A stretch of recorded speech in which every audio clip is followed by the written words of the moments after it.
The Baggies podcast, giving you the latest news, views and opinions on all things Albion. Now available on YouTube, Apple Podcasts and Spotify.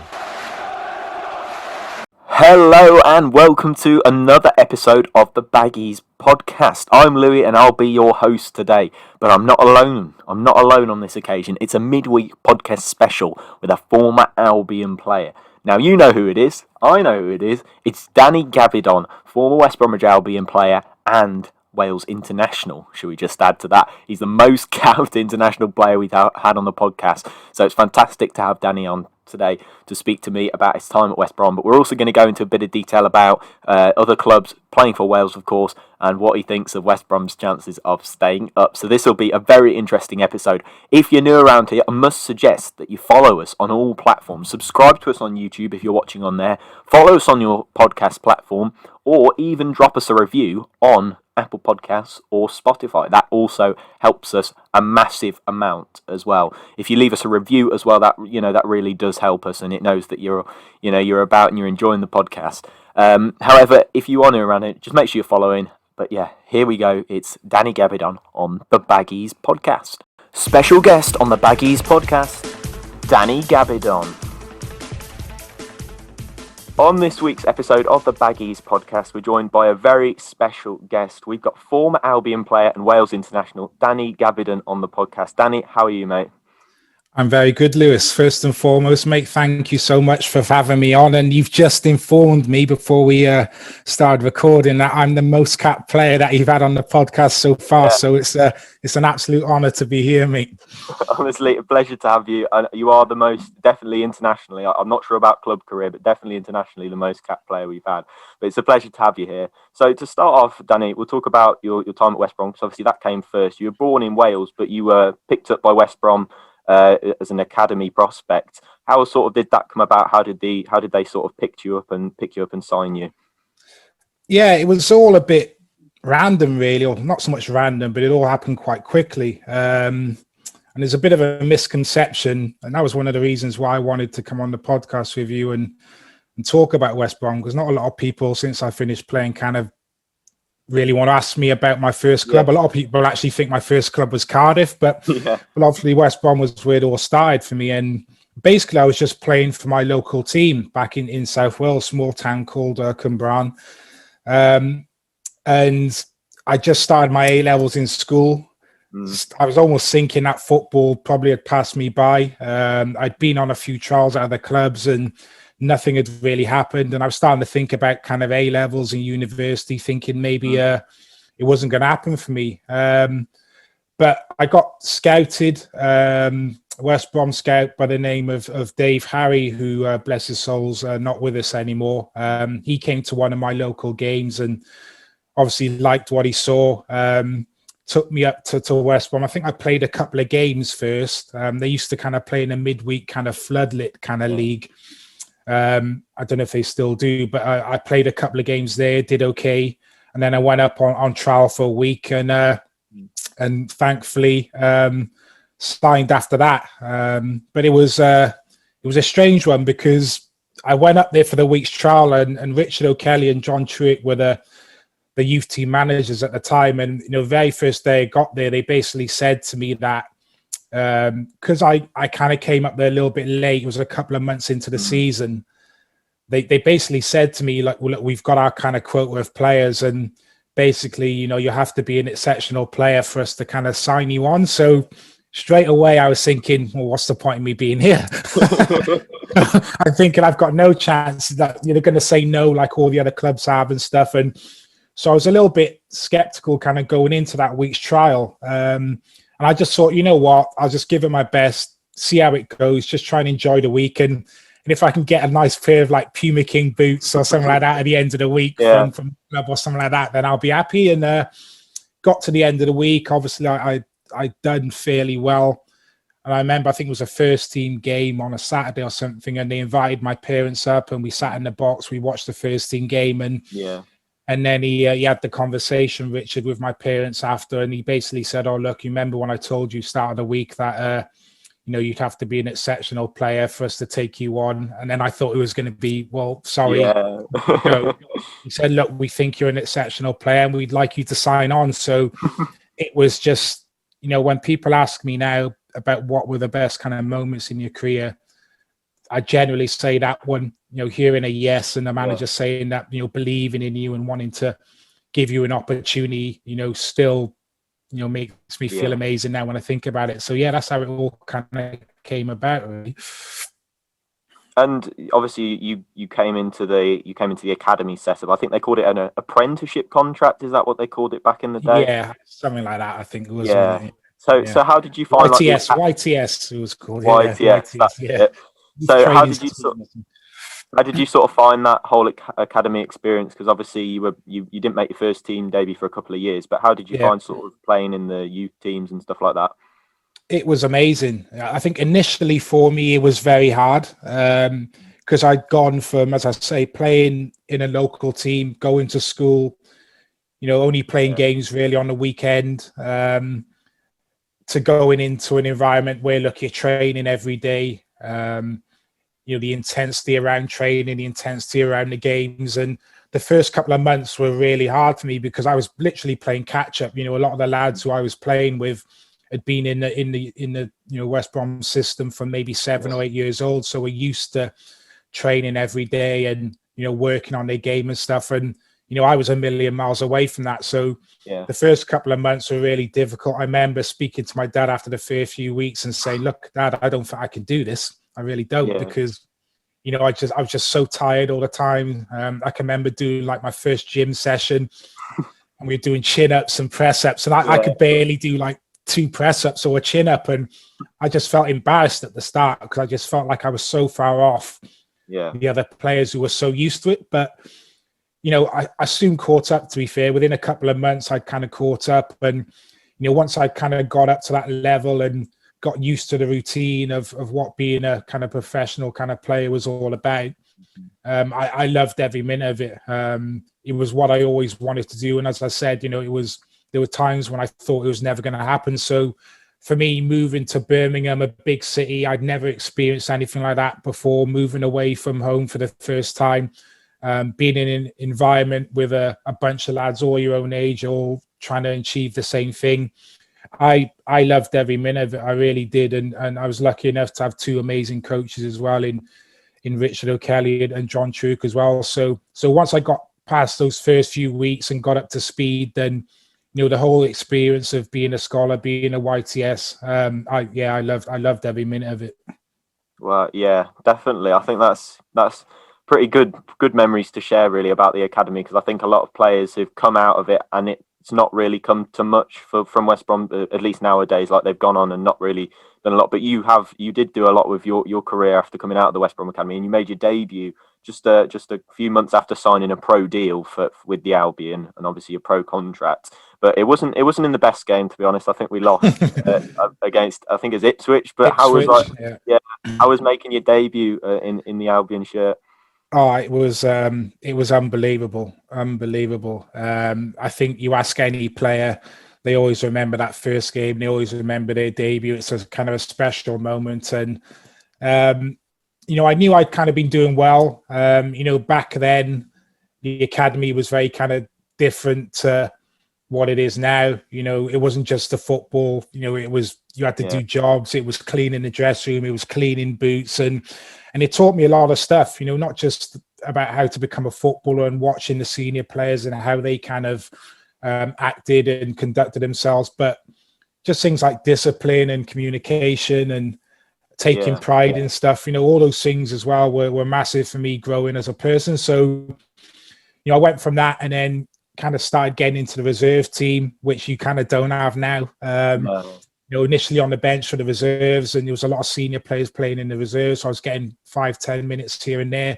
Eventually then started playing 90-minute games for the reserves. And then, I remember like the couple of days leading up to making my debut, and Dennis Smith was the manager at the time. And I think we'd been on maybe a poor run of results. And I think Andy McDermott was the right back at the time, and he hadn't been playing that well.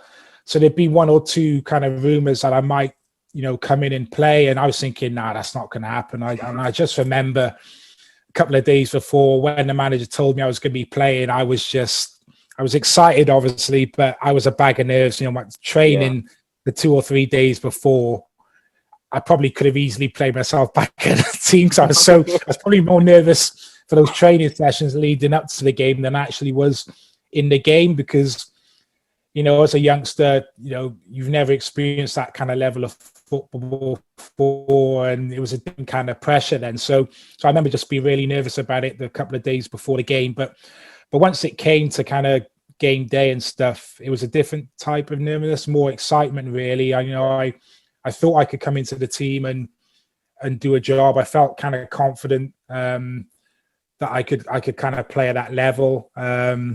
I'd kind of been converted from a centre back to a right back from my time in the academy to got into the first team. So I was kind of more aware of that right back position and how to play it. And it was just an amazing experience. I think I actually got the man of the match, the sponsors man of the match after the game. Yeah.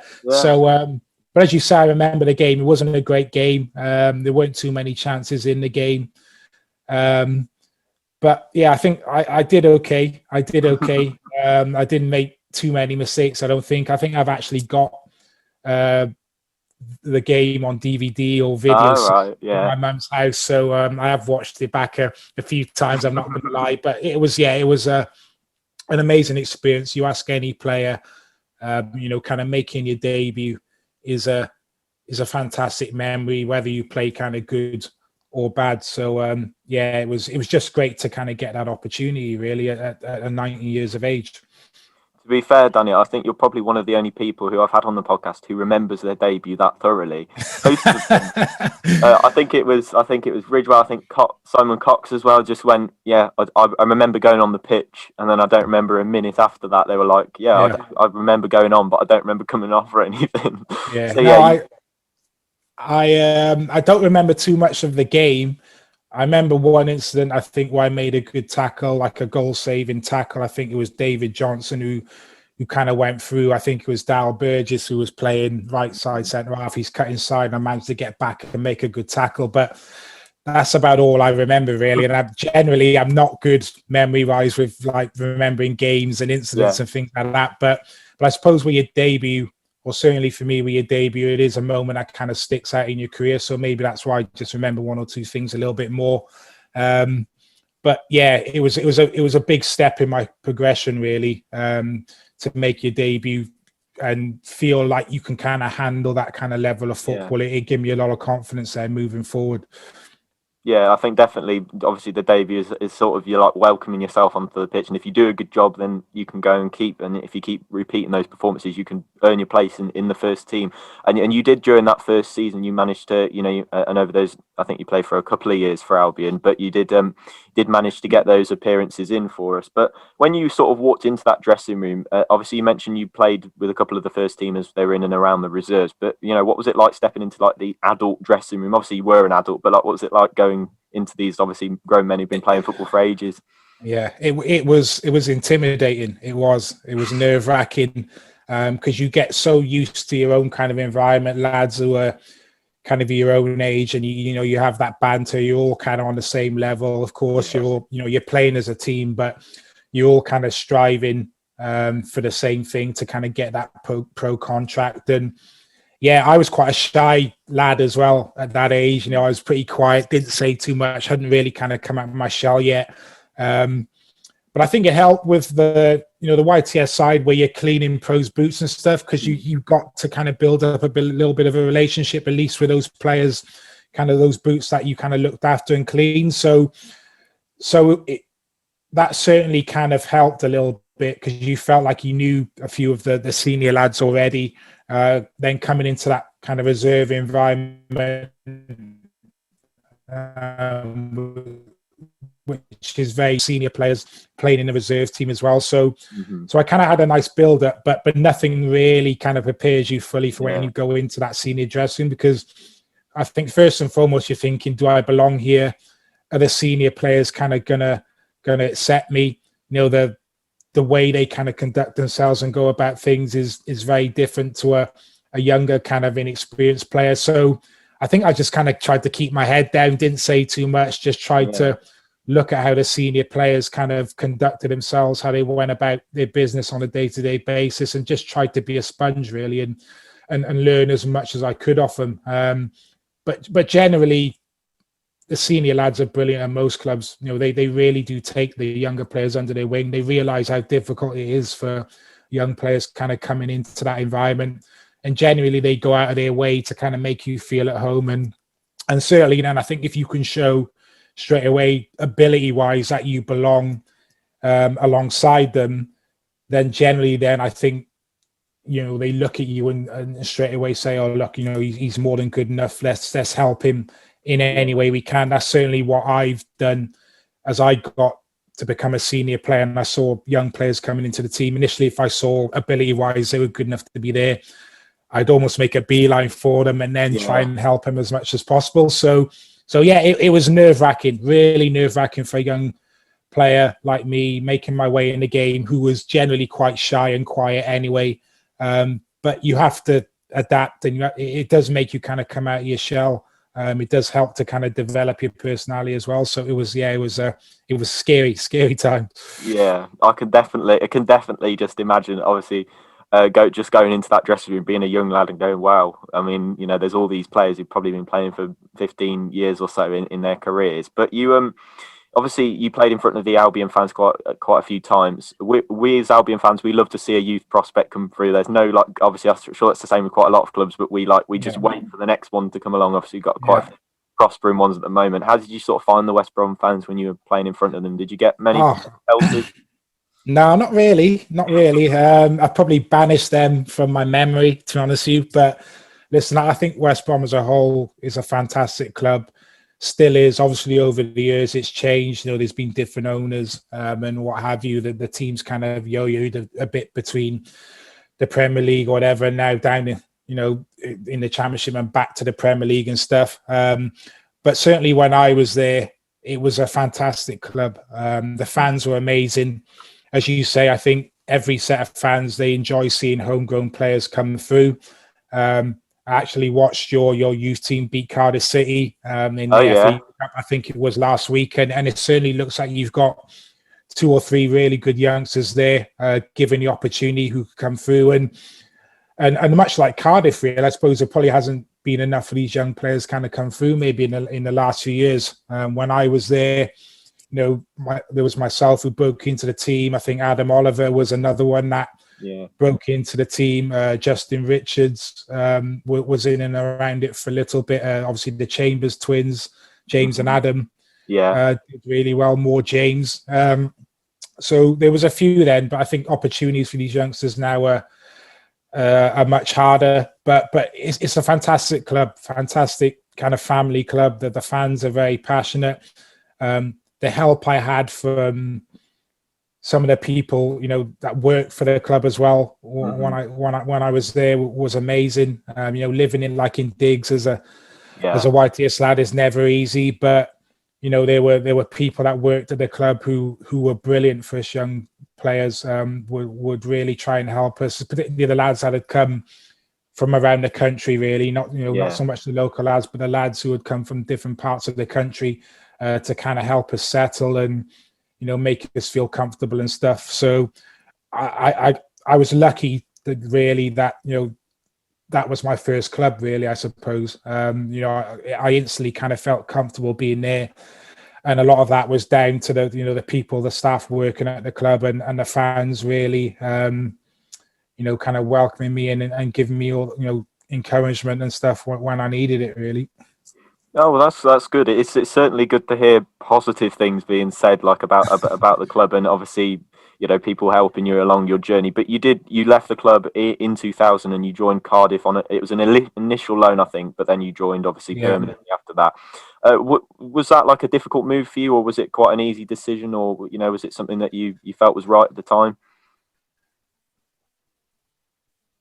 And it was easy because I think the difficult side for me was a lot of those things I just mentioned there. You know, the club had been brilliant to me. They'd given me that opportunity. They'd allowed me to progress. I'd made a lot of friends there. I'd not long, I think, signed a new contract as well. I think when I left, I'm not long signed. I think something like a 3-year deal or something off the back of kind of getting into the first team and doing well. So, in my mind, I envisioned myself being at West Bromwich Albion for a long time. But the easy decision to leave was probably because of the manager. Gary Megson was the manager at the time, and we didn't really get on. He didn't take a liking to me. It felt to me like at times it was a little bit kind of personal, and I felt like no matter what I did, I was never really gonna play under him. And I think there was a few of us young players that kind of felt like that. I don't think he so much took to the young players as much, or maybe didn't. For me, maybe treat the young players in the right manner, and it's just started to get me down really. I started not enjoying being there, not enjoying going into training. The manager pretty much told me that I wasn't kind of going to play under him, and it was disappointing because, as I said, I just signed a long-term deal, and in my mind I was thinking, I could see myself being here and developing and for a much longer time period, but that's football, I suppose. Managers come in, some managers like you, some don't, for whatever reason. And that was the case, really. So I think he pulled me and told me about the interest from Cardiff, about wanting to take me on loan. So in my mind, I thought, well, okay, you're willing to let me go. Obviously, Cardiff was a club kind of close to home. It was a little bit of thought process with it because I was kind of dropping down from what was, I think, championship level down to kind of Division 3. But I just wanted to kind of be happy again, enjoy training, enjoy going in to the training ground. And I just wanted to start playing football again, because I think you ask any kind of young player, once they kind of make their debut and they feel they're progressing, you want to continue that progression. You want to keep playing and developing. And I felt like I was going backward a little bit because I wasn't really involved, wasn't playing. So it was an opportunity for me to go and play football in a different environment. And, what I thought would be a happier environment for me, going back home and just getting away from a manager that I didn't really get on with, to be honest with you. So that's how it kind of came about, really. I think I was reading an article about your leaving West Brom. I think it was because he was trying to play like a 3 at the back, and he wanted you to sit in the like wing back position on the right. Is that what was happening at that time? He did, and eventually he went to that kind of system. And look, Guy Megson did a really good job at West Brom. I think a fantastic job. Some of the players that he brought in, the results that he got as a manager. And I was kind of playing, I don't know if initially when he came in it was a back 3 or a back 4, but one of the first things he did then, he signed Des Little, obviously he was a right back and a lot more experienced than me. And I can remember he played me in one of the games. He said, look, you're my man, you're my first choice kind of right back. And I played in the game. I think it might have been Portsmouth away or something. And he obviously didn't like what he saw. I might have actually got dragged off in that game, and that was kind of the beginning of the end, I think, then for me. And I can remember then after that, where I was playing in the reserves, and Andy Townsend was the manager at the time, and we played a game against someone, and we got absolutely hammered. And I came in after the game, and I was probably one of the few players that actually did well in the game. And Andy Townsend was the reserve team manager, actually pulled me after the game and said, look, well done, poor result, but you actually did well. And Guy Megson then pulled the whole team then, I think it was on the Monday, because he was happy with what he saw, and he gave us a real dressing down, and in particularly me. And he basically went into this, that, the other, saying, look, this is why you'll never play for me, blah, blah, blah. You don't do this, you didn't do that. And I was just thinking, well, this is just really strange, because the reserve team manager the night before is telling me I was one of the standout performers, and then you're telling me the complete opposite. So I thought then, look, my days are numbered a bit here. I think this is a little bit maybe personal. He doesn't fancy me as a player or whatever it is. And, if I stay, I'm just going to be sat there really probably playing in the reserves. And And my development is going to be stunted really. So the Cardiff opportunity came up, and Cardiff were a club that were looking to progress as well. Sam Amanda just come in as an owner. He was throwing all kinds of money about. He was promising this, that, the other. We're going to sign this player, that player. And I just thought, it's a chance to go home, be closer to the family, and basically just play some football. So it was hard for me to leave because I didn't want to leave. I loved my time there, but it was getting to a point where I was a bit down. I wasn't really happy what was going on. I just felt like I needed to get out of that environment, really. Yeah, definitely. So you joined Cardiff. When did that because obviously you mentioned you played as a right back for West Brom on that sort of in a back four and maybe sometimes in a back three when you were allowed anyway. But you obviously played centre back for large parts. Was that when it came about, like that change from the right back to the centre back, or at Cardiff, or was it a different time to that?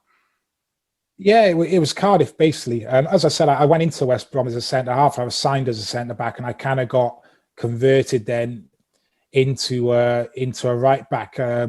We used to play three at the back for the youth team in West Brom, and I'd play like left side of a three. And but then I don't know how it came about, but I got converted then into a right back, and I went to Cardiff on loan as a right back. I played a little bit there as a wing back as well, a left wing back doing a job there, and it was actually Alan Cork who converted me back to centre half, which was always the position that I kind of wanted to play. So I think it was the following season, or maybe the season after, Alan Cork had come in my first season there. I'd been playing wing back, full back, and I think it was the following season when we got promoted. He pulled me and said, look, this season I kind of want to play you as a centre half. I'm going to sign this player to play alongside you, and that's why I see you playing. So I was, over the moon to hear that, really. Look, I enjoyed playing right back because you can obviously get that opportunity to kind of go forward, and one of the strengths of my game was I was quite comfortable being a bit higher at the pitch and stuff. But centre back was always the position I kind of wanted to play. So when Alan Cork kind of pulled me and said he was going to do that, I was I was more than pleased to shift inside. It was a little bit less running for me and stuff, and I suppose that's where my game then really kind of kicked on again and developed when I got moved back into that position. Yeah, and you obviously you really kicked on at Cardiff, because I think that was where you made your most appearances, obviously club wise, in your career. But that earned you a Wales call up and a Wales debut, obviously a couple of years into your time at Cardiff. You made your debut, I think, against the Czech Republic in a 0-0 draw, so a clean sheet from a defender's point of view, which is always a bonus. What was that like? What was that like, making your debut internationally and getting that call up? Yeah, I mean, again, it was unbelievable. Speaking about making your debut for West Brom being an amazing achievement. Obviously, playing for your country is the pinnacle really as well. I think I can remember getting my first call up for Wales was at under 18s level, and that was off the back of coming into West Brom at YTS level. And I think my second season YTS, I remember Richard O'Kelly pulling the whole team and announcing to the squad that I'd been called up for the 18s, and that was an amazing moment then. But to get called into the senior squad is something that you never think's going to happen as a young player. You always dream of playing for your country, but you're never sure that it's going to happen. And I played a fair few games for the under-21s, and I think Cardiff we were Division 2 at the time, maybe, when I got my call up. And I think I'd been involved in a friendly game before where I think I'd sat on the bench and didn't play. So I knew I was kind of getting close, and there was a possibility if I kept doing what I was doing that I might soon make a start. And so it was great to kind of get the call up and then to get told I was going to start, albeit at left back, which was a little bit strange for me. Although I think that season I had been playing left wing back for Cardiff, so that certainly helped. It was just a really proud moment for myself and obviously my family and stuff. And I remember coming off after the game just thinking, wow, that this is just another step up in level again. And Going into it, you're a little bit skeptical because playing against kind of Division 2 players is very different to playing against, top international players. So I was a little bit nervous kind of going into it. I think after about 60 minutes, I got cramp and I was thinking, oh my God, I just wanted the game to end, to be honest with you, because I just felt so tired and it was an intensity that I just hadn't been used to. But yeah, it was special moment for me. And just something that can never be taken away from you, really. I went on to kind of get 49 caps in the end, but if it had just been one, I'd never played for Wales again after that. I would have been probably equally as happy. So yeah, it was a great moment for me personally. Yeah, definitely. I think, obviously, as we mentioned, you are the most capped international player that we've had on the podcast. So you've obviously got a lot of international plaudits under your belt. But you've played at so many different levels, Danny. You played at the old second division, the old first division. You played Premier League football, obviously at different clubs as well. And obviously international football as well. But how did you sort of find stepping up between the leagues? Was that something that became a bit easier as you got a bit older and more experienced? Yeah, I think the more you play, the more experience you get, the better players you kind of play against, the better players you play with. You obviously learn, and I think you adapt quicker. I can remember when I left West Brom, went on loan to Cardiff. I can remember the first couple of games in that division, and it was totally different. At West Brom, whether it was playing reserves or first team, you felt like you played a bit more football. You had a bit more time on the ball. And I can remember kind of going into Division 3 and having a touch on the ball and it'd just be someone closing me down, or I'd be jumping for a header and I'd be getting an elbow in the face. And I can remember just the pace of the game was just so much quicker. And I can remember one game where I was playing right back and I was just having too many touches on the ball and getting closed down because I just wasn't used to it. And I can remember one of the strikers running back and saying to me, look, just get the ball and just stick it in the channel, and I'll just run after it. And I thought, wow, this is just something that I'm not used to. And it's something that a lot of young players now are not used to because the game has changed so much. All these academy teams now, under 23s teams, they're all used to playing a certain way, playing out from the back, the goalkeeper starting attacks off. And then a lot of these young players go on loan to Division 2, Division 3 clubs. And it's a culture shock. They're just not used to it. It's a different type of football. And it was a similar thing for me. And it took a little bit of getting used to. But I think the more I played, the more I got used to the opponents I was coming up against. And it became a kind of an easier transition. And I learned a lot. I learned kind of the physical kind of side of the game, coming up against different types of players week in and week out, different types of strikers. Playing a different type of football, it was actually really good for me. It was a side of my development which I probably hadn't had from my time at West Brom. So I tried to use it to my benefit, really.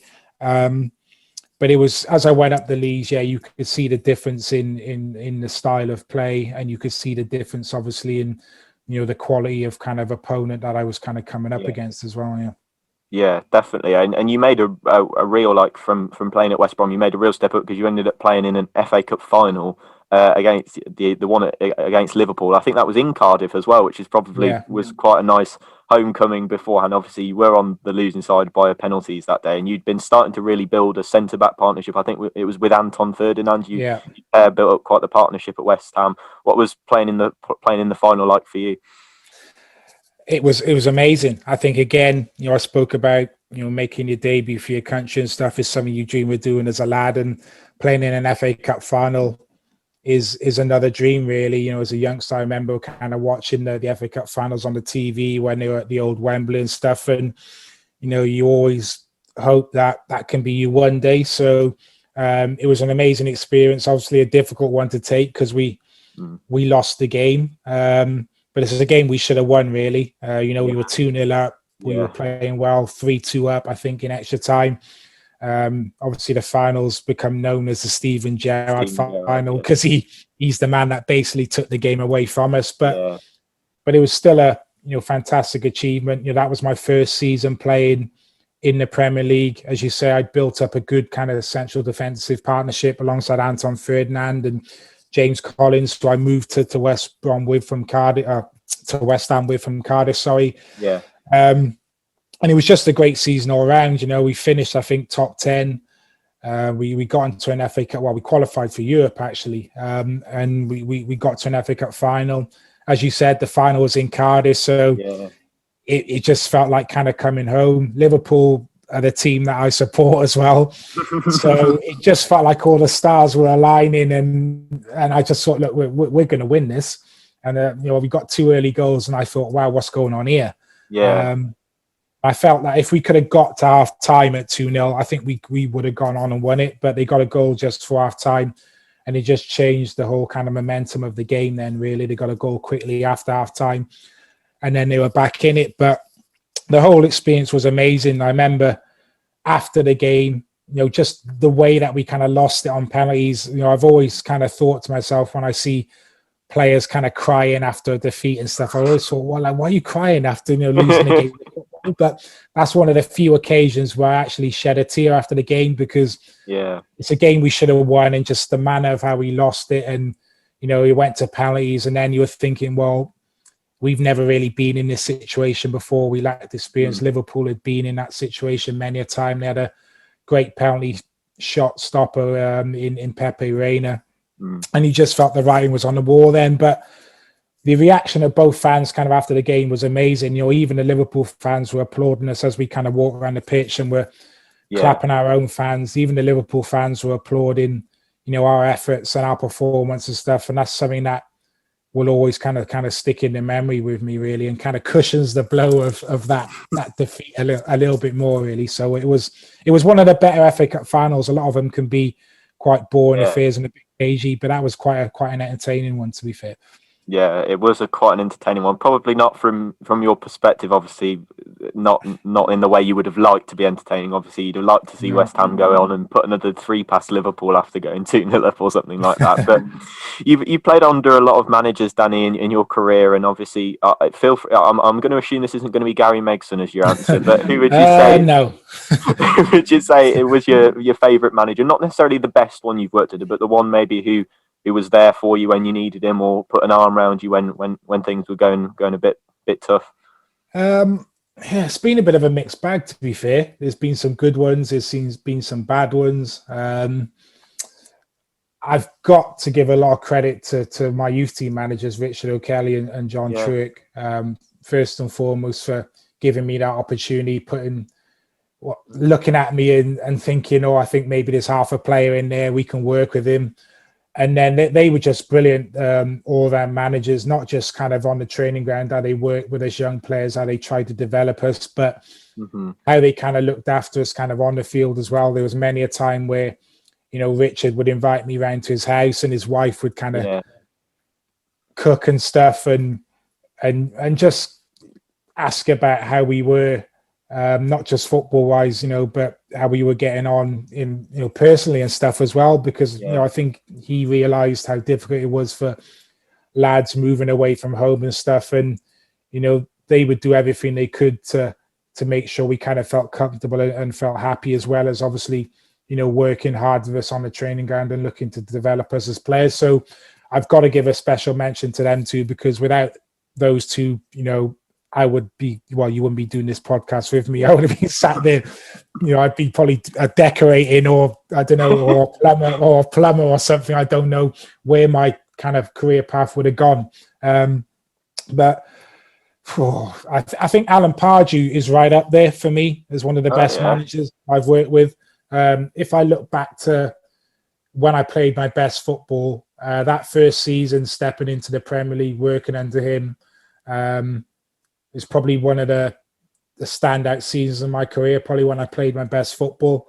And he was just, again, another good all-around manager. He was really good on the training ground, the work that he would do with the defensive unit, coming up against different teams, different kind of training sessions to develop your game and, you know, keep you kind of motivated and stuff. He was good with his kind of man management and stuff as well. He knew when to be hard on you.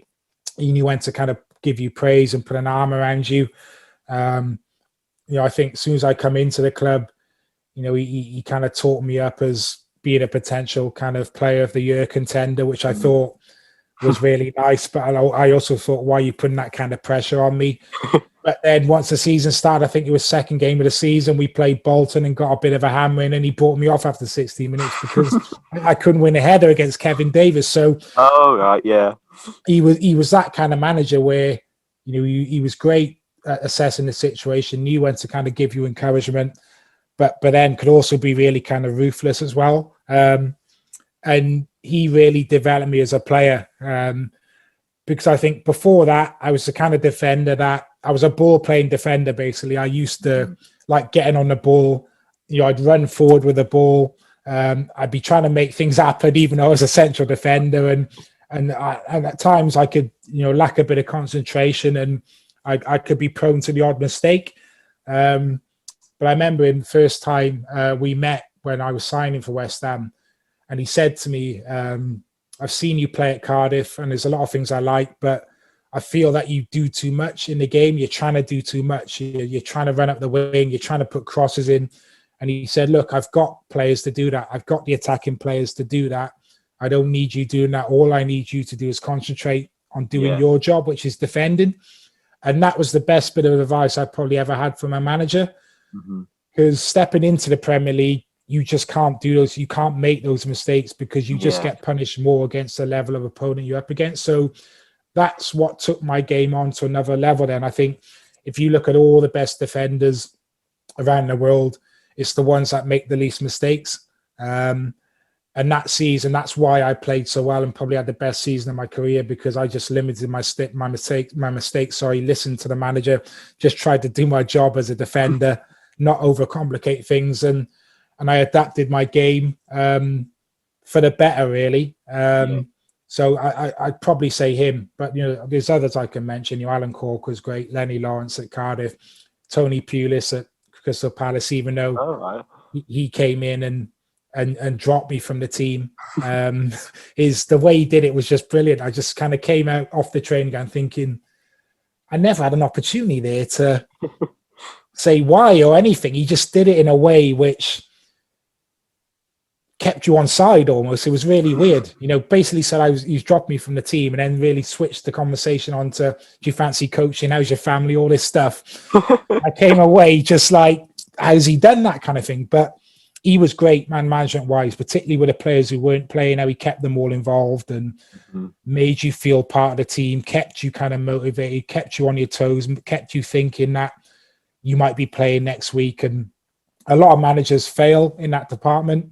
They fail to look after the players who are not playing, which are probably the most important. The starting 11 tend to look after themselves, but it's the fringe players who can quickly get disillusioned if they're not starting and stuff. But he was very good. One of the best managers I probably had, man management wise, in terms of looking after the whole squad, keeping them involved, the little things that he would do to make you feel like you were still kind of contributing stuff. He was very good. So, I've been lucky. There's been a few that have been very good for me. Interesting. A couple of former West Brom managers on that list. Yes. I'm not sure how he went down at West Brom, Tony Pulis, with his style of play. Probably a mixed bag, I think, probably reaction-wise. But to be honest, I think it probably goes Pulis here and then Pardews here. I think Pardew didn't have the best spell of his career at Albion. I think Pulis was good until I think people got a bit bored and a bit fed up, but then it became a sort of be careful what you wish for sort of thing with Pulis, because you've got a manager who'll get you results, but then we were like, no, but we want to watch really nice football, and obviously we tried to do that, and then we went down. So obviously not the best sort of way to do that. But we'll talk about West Brom now in a few minutes' time. But if I ask you, obviously you played against lots of strikers. You mentioned a couple. Obviously, you mentioned playing the FA Cup final against fantastic opposition. But there must have been sort of a game or a striker that really sort of gave you a tough time, and one that you just couldn't get your head around. Who would you say that would be? There's two really. I probably have to go with probably Luis Suarez when he was at Liverpool, and I think you look at modern day football now, and I don't think there's as many top level strikers. But when I stepped into the Premier League, there were so many. There were so many. Drogba, Wayne Rooney. I think Michael Owen was there. Craig Bellamy. Kevin Davis. there was all kinds of different types of strikers. And, Henry, Van Persie, Van Nistelrooy, I can reel so many off that I played against, and, it was a joy to pit my wits against them. But I'd probably say it's either Henry or Luis Suarez. I think, I was never one that got nervous before games or worried about who I was going to come up against too much. But Thierry Henry was the one player that I was like, I couldn't sleep the night before because I was really worried about what he could possibly do to me. Because look, he was a different type of striker to anything I'd kind of come up against, and Suarez the same. Where they had that pace, the trickery. They were strikers that would go into wide areas, which was something I hadn't really been used to. Playing in the lower leagues, a lot of strikers I played against, it was typical kind of centre forward movements. They'd run in a channel or they'd stand there and come short or whatever. And, I got used to that kind of type of striker, but stepping into the Premier League, it was a totally different ball game. Strikers, their movements were different.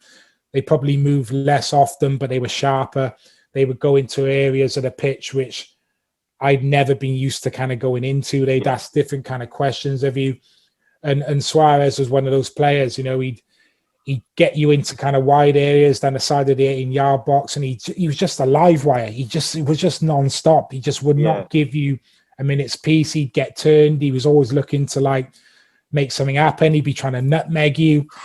He was clever with fouls. He'd roll around on the floor and stuff like that. And I think I was at QPR maybe at the time when I played against him. So it wasn't peak Danny Gabbidon playing against Luis Suarez. So that's probably why I found it more difficult. But I just remember being on the pitch thinking, just have a rest. Just stop running. Just stand there for a couple of minutes and just let me have a breather. But he was just all action. He was everywhere for 90 minutes. And I just remember coming off the pitch thinking, I'm just so glad that is over, because he was an absolute nightmare to play against, as was Thierry Henry. He was exactly the same. Yeah, I bet they're the sort of players who you just wish, you've had a good game now. Get the manager to take you off now. You've had your good game. Just go and sit on the bench for a little bit at the end now. I think that's the sort of player that Suarez and definitely Thierry Henry would be. But you've also obviously you've had your playing career obviously in playing on the pitch, but you had a little short spell as manager. Obviously, after taking up a sort of player-coach role at Cardiff after Ole Gunnar Solskjaer. I'm not sure whether many people will have heard of him nowadays, but obviously you had a little spell at as a caretaker manager. How was sort of the difference between being a player and a manager?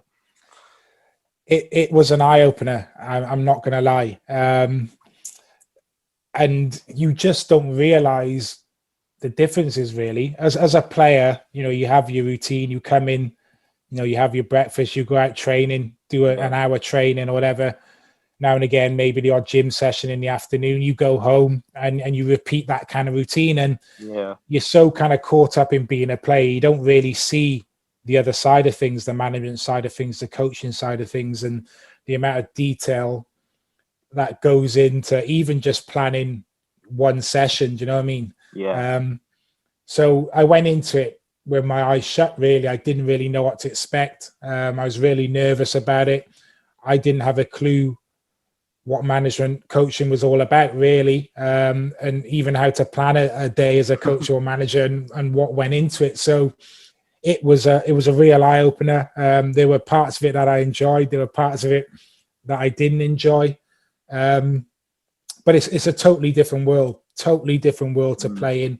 The amount of detail that goes into, the planning of sessions, watching the opposition, thinking about picking a team, players knocking on your door because they're not playing, the pressure from owners, pressure from fans and stuff. It was more mentally challenging, really, than anything. Because obviously I went there and I was still playing. So when I got the caretaker role, I was thinking, well, I can still train and be available for selection. But within maybe 2 or 3 days of being a job, I thought there's no way I can juggle both. It was just too time consuming. really mentally tiring, and you're just thinking about it 24/7. That's the biggest difference, I think. As a player, you come in, you do your work, you can go home, you can switch off, and then you come in the next day. Whereas management is 24/7. Even when you're at home, you're thinking about different tactics, scenarios, things that maybe you're going to do the next day and stuff. And it was just really, really mentally kind of tiring. But there were some amazing kind of moments as well where, you're putting that work in on the training ground for the week, and then game day comes and you can see that work that you've done all kind of come to fruition. It's a really amazing feeling when you see things go right on the pitch as well. But then it's also difficult as well, the other side of things, where you can see things are not going right, but you're not quite sure where. And you have to make those quick decisions as a manager.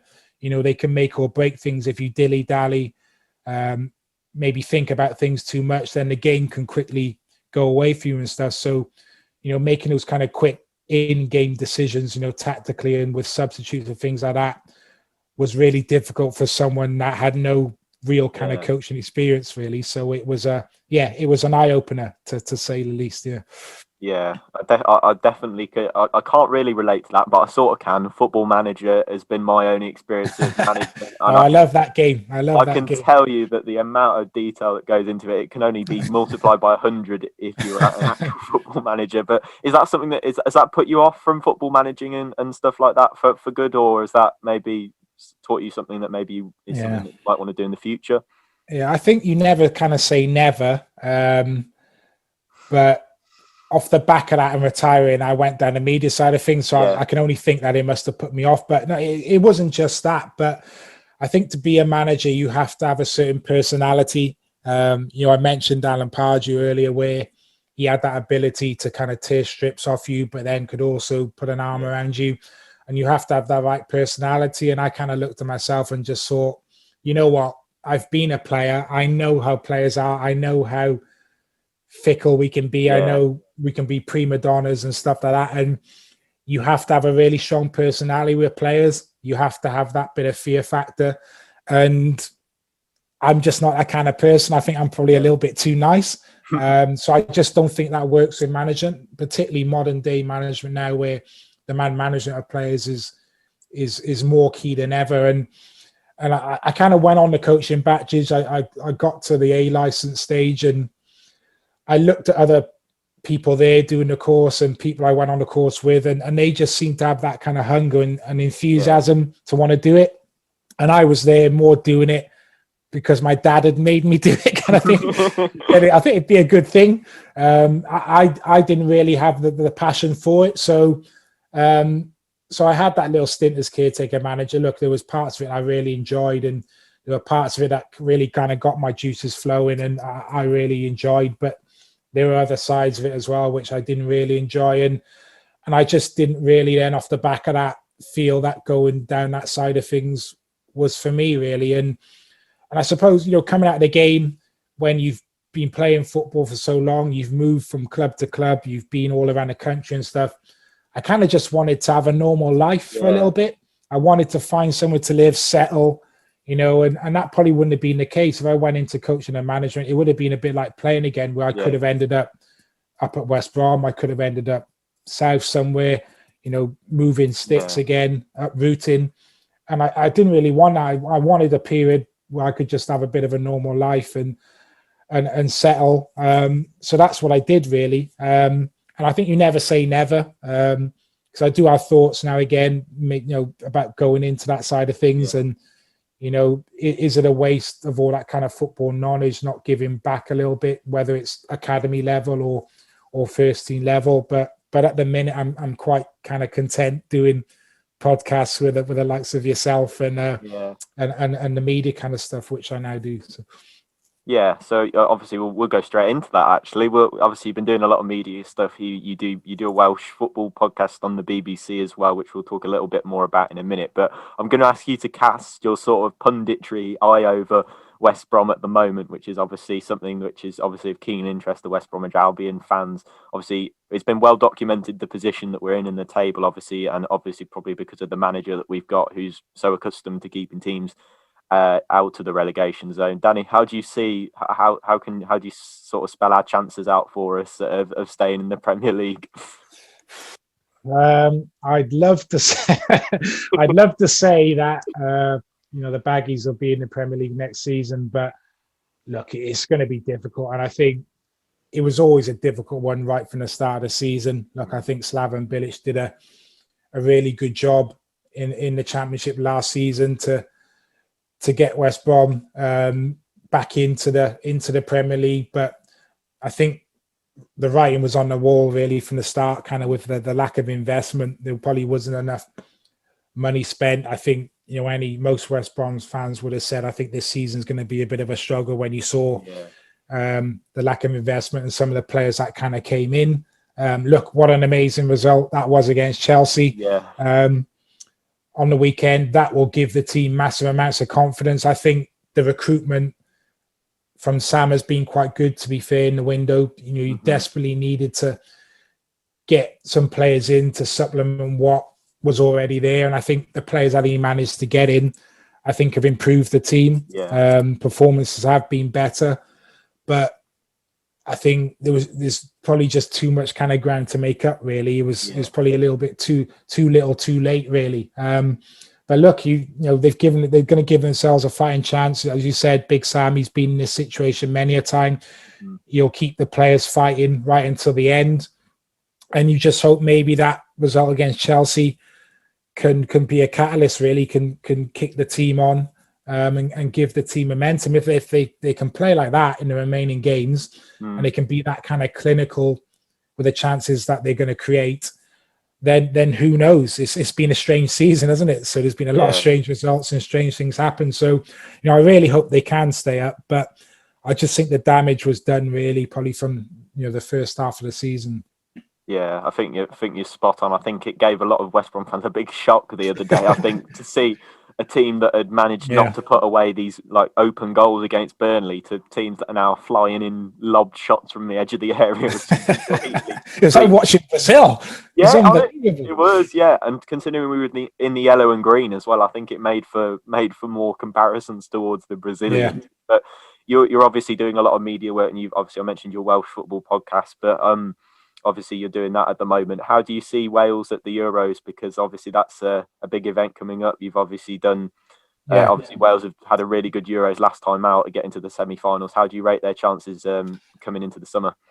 Yeah, I don't see us doing what we did in 2016. We got to a semi-final and really surprised everybody with that. I look at this Wales team now and, we are very much a team in transition. A lot of young players have kind of come into the squad. A young kind of inexperienced manager in Ryan Giggs has taken over and he's really tried to transition, I suppose, the squad. So there's a lot of young inexperienced players that have come in who have done ever so well. I look at our senior players, our key players, the likes of Gareth Bale, Aaron Ramsey, Joe Allen. We haven't had them that much over the last year or two, or maybe, hitting the back end of their career now. So they're not at the peak of the powers of what we saw in 2016. So I don't think the team is quite as good as that side. But we've done ever so well considering we're a team that are developing to be able to qualify for another major tournament, which is the main thing. So I'm probably more just happy that we're there again. That 2016 wasn't just a one-off. And look, there's no pressure. There's no pressure on Wales. It's a tough group. I think we've got Turkey, Switzerland, I think, are in there as well. We've got a tough group to try and get out of. But I think the main thing is just having everybody fit and available. As I mentioned, Aaron Ramsey, probably, I can't remember the last time he played for Wales. He always seems to be injured when a camp comes up. If we can have him fit and firing, Gareth Bale, the likes of Joe Allen, with the younger players, the likes of Daniel James, David Brooks. We have got some good attacking talent. So possibly we can surprise maybe one or two teams again. But I think if I was going to assess it, if we got out of the group, I think that would be a really good achievement for Wales in the summer. Yeah, definitely. I think you're in quite an evenly sort of spread group. I think there's no team where you say out of them lot that's definitely going through. So I think there's definitely Wales, if they can mount a couple of good results. I think if they can sort of level these teams out like Turkey and Switzerland and Italy, I think Italy, if you can get out of the group, it's definitely a massive achievement for Wales, I think. I think Italy are on an amazing run under Roberto Mancini. They look like a team that are on their way back, so that's always going to be difficult. Switzerland for a long time now have been were a kind of top 10 ranked team. They're a difficult team to play against, really well balanced, defensively strong, and have got players in forward areas, like Shaqiri and stuff who can really hurt you. And Turkey for me are an emerging team as well. They've got some good kind of young players coming through. Obviously strong defensively. They've got the likes of Kabak, who's on loan at Liverpool, Sayuncu, who's at Leicester, Çalhanoğlu, who's at Milan, Cengiz Ünder, who's at Leicester on loan. They've got some good, fantastic kind of young talent coming through, and I think they're one of the teams to look out for as a dark horse. I think if you was going to go for an outsider in that tournament to go deep or possibly win the tournament, I think they could be one of the teams to bet on. So it's going to be difficult for us. It's going to be difficult for us. But look, we're on a really good run ourselves. Robert Page, who's your interim manager at the minute, in the absence of Ryan Giggs, has done a fantastic job with the last couple of camps. And the squad's really confident off the back of the good run we've been on, and off the back of what we've done since 2016. We've now developed a really strong mentality, a winning mentality.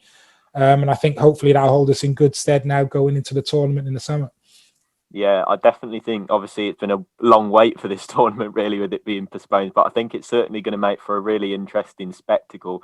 But Danny, it's really been a pleasure having you here on the Baggies podcast to talk about your time in football and at West Brom. Thank you very much for coming on. Honestly, it's been a real pleasure to have you on. No, thank you so much. Hope I haven't chewed your ear off too much there. But no, great. It's been great being on. Great talking about some fantastic memories in a West Bromwich Albion shirt, and obviously other things. And as I said, it's a club that I don't get to speak about too much since I've retired, but it's a club that played a massive part in my development and helping me to have the career I had, really. So thank you so much for having me on, and this has been an absolute pleasure. Honestly, no problems. Thank you very much, Danny. Special guest on the Baggies podcast, Danny Gabbidon. Wow, what a fantastic episode. Massive thank you to Danny for joining me for this episode. It's obviously a pleasure to speak to him about his time at West Brom and his time at Wales and all different clubs that he's played for. But a massive thank you to Danny and the team for sorting that one out for me and getting him on the podcast. It was a pleasure to speak to him. But that brings us to the end of this episode of the Baggies podcast. If you're new around here, drop us a follow, drop us a subscription, and make sure you're also leaving us a review on Apple Podcasts or leaving us a comment on YouTube if you're listening on there. However, if you haven't listened to this week's match reaction podcast recorded straight after the Southampton game in which we won 3-0, make sure you give that a download and go and give that a listen now, because honestly, it'll be worth it. Plenty of fan opinions, and I'm also going through your West Bromwich Albion five-a-side teams in that episode as well. So make sure you check that out. But as for this episode, that brings this episode to a close. And thank you very much for listening, and I'll see you in the next one. Goodbye, Baggies fans.